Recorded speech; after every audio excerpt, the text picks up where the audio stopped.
नमस्कार, मैं हूं धनश्री और आप देख रहे हैं ARK न्यूज। आइए बढ़ते हैं आज के कुछ ताजा तरीन खबरों की ओर।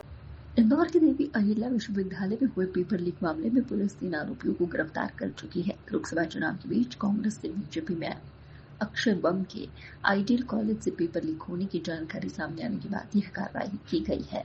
पुलिस अब कॉलेज के प्रिंसिपल से पूछताछ करेगी। सवाल खड़े हो रहे कि आरोपी कंप्यूटर ऑपरेटर कैसे प्रिंसिपल के रूम तक पहुंच गया। प्रिंसिपल केस में मिलीभगत तो नहीं थी। इस बीच कॉलेज की मान्यता रद्द करने की मांग भी जोर पकड़ने लगी है। बेसिकली यहाँ पर जो DAVP का कार्यालय है वहाँ पे कुछ छात्र संगठनों के द्वारा बीच बीच में आंदोलन किया गया कि यहाँ से पेपर आउट हुए। एक पेपर 25 तारीख को इसी माह के आउट हुआ, दूसरा पेपर 28 तारीख को MBA फर्स्ट सेम के 2 पेपर आउट हुए थे।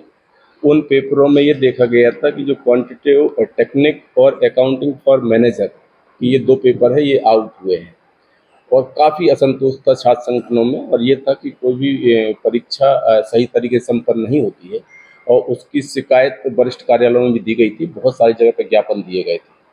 बड़ी चुनौती थी कि हर 2 दिन में या 3 दिन में कोई ना कोई पेपर आउट होता है, परीक्षाएं सही तरीके से संचालित नहीं होती हैं। उस पर से 30 तारीख को प्राथमिकी दर्ज कर ली गई थी थाना छोटी ग्वालटोली में। उसमें से ACP तुषार सिंह के नेतृत्व में थाना प्रभारी उमेश यादव के अध्यक्षता में एक टीम गठित की गई थी कि इस चैलेंज को स्वीकार करिए और मूल आरोपी तक पहुंचिए। इस पर से कुछ छात्र संगठनों के माध्यम से कुछ जानकारियां लगी थी कि ये सबसे पहले सोशल मीडिया में कहां से आया, कैसे आया। तो टेक्निकल एक्सपर्ट के माध्यम से सबसे पहले पता किया गया तो पता लगा कि धीरज नरवरिया नाम का एक लड़का है जो MBA में फर्स्ट ईयर का छात्र है, उसको किसी 3rd सेम के लड़के के द्वारा शेयर किया गया।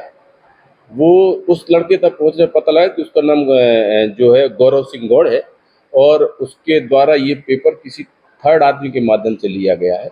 जो मूल कड़ी थी उसमें देखा गया कि जो ideal institute of management Rao में है उसके जो हेड हैं उनका जो कंप्यूटर ऑपरेटर है उसके द्वारा जो पेपर है उसको बाकायदे अपने पोजीशन में ले करके और सोशल मीडिया के माध्यम से और अपने परिचितों के माध्यम से उसको लोगों के बीच में दिया गया है। तो वर्तमान में ये तीनों आरोपी हमारे अभिरक्षा में हैं और इनके द्वारा किए गए कृत्य को स्वीकार किया गया है। बाकी सारे साक्ष्य जुटाए जा रहे हैं और एक बड़े मामले का खुलासा हुआ है। बच्चों के भविष्य के साथ में खिलवाड़ कर रहे थे, उसको उतनी ही गंभीरता के साथ विवेचना में लिया गया है। माध्यम से ये पेपर आउट किया गया था, किसके माध्यम से छात्रों के मध्य में भेजा गया है, वो 3 मूल आरोपी अभी गिरफ्तार किए गए हैं। उसमें से एक धीरज नरवरिया है जो राघवगढ़ गुना का रहने वाला है और दूसरा गौरव सिंह गौर है और तीसरा जो मूल आदमी है जिसके माध्यम से पेपर आउट हुआ है, जिसकी पोजीशन में ये था, बेसिकली चूंकि कंप्यूटर ऑपरेटर है और इसको इस चीज़ का भान था कि इस जगह पेपर रखे हुए, क्योंकि पेपर जो एग्जाम कंट्रोलिंग की अथॉरिटी रहती है वो एक बायलॉज बनते हैं कि इतने दिवस पहले पेपर चले जाएंगे, इस जगह पर कस्टडी में रहेंगे। उसका उल्लंघन करते हुए इसके द्वारा पेपर अपने पोजीशन में लिया गया है और अपने स्वार्थ के लिए बच्चों के बीच में बांटा गया। ऑपरेटर का नाम क्या? इसका ऑपरेटर का जो नाम है वो बेसिकली दीपक सोलंकी है। ये सब लेनदेन में क्या बताया इन लोगों ने पेपर आउट करने की इसका मकसद अभी तक के जो पूछताछ में ये है कि इसमें जो गौरव है वो बेसिकली उसका बैक लगा हुआ था, उसको इसकी सख्त जरूरत थी तो उसके द्वारा सबसे पहले इसको लिया गया, फिर कुछ पैसों में लिया गया है। अभी विवेचना का अंग है कि किस माध्यम से पैसे लिए गए हैं और वो विवेचना का अंग है। जैसे ये क्लियर हो जाएगा किसी साक्ष्य के माध्यम से तो आपको बिल्कुल क्लियर कर दिया जाएगा मीडिया को। उसके बाद फिर उसने और अपने स्वार्थ की पूर्ति के लिए फिर दूसरे लोगों को भी कुछ पैसों में बेचा हुआ है।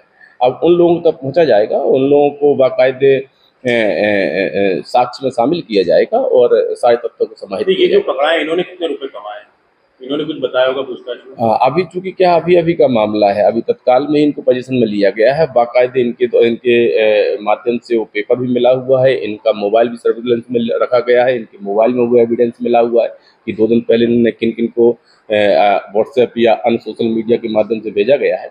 अब वो पूरा जांच का विषय बना हुआ है, लेकिन ये क्लियर है कि पेपर इनके द्वारा आउट किया गया है।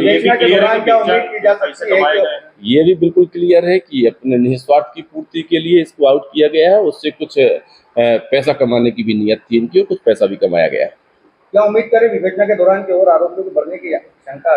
बिल्कुल, किसने इसमें लाभ की नीयत से इसमें शामिल हुआ है, कौन सा व्यक्ति उस षड्यंत्र में और भी शामिल है, इसके लिए हमारे एसीपी साहब पूर्णतः लगे हुए हैं, क्योंकि बच्चों का मामला, बच्चों के भविष्य का मामला है, इसको पूरी गंभीरता से लिया जा रहा है। जो भी और भी दोषी होंगे, जरूर इस पर कार्रवाई की जाएगी। नमस्कार, मैं हूं धनश्री और आप देख रहे हैं ARK न्यूज। आइए बढ़ते हैं आज के कुछ ताजा तरीन खबरों की ओर।